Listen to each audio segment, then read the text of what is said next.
ज्ञान भरे हे भाई ये रामायण गीता माँ। रामायण सुन सुन का मूर्त करे दाई मन दीदी मन घरी गुवाहाटी माँ। रामायण के देवता गुण देखे ये खरगाटी के वासी माँ।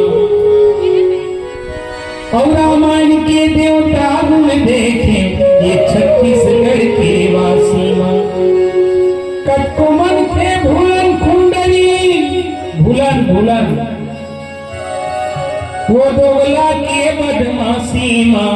और गजब के ज्ञान भरे हे भाई ये रामायण गीता माँ।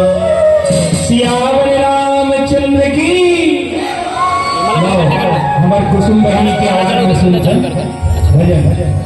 सियावर रामचंद्र की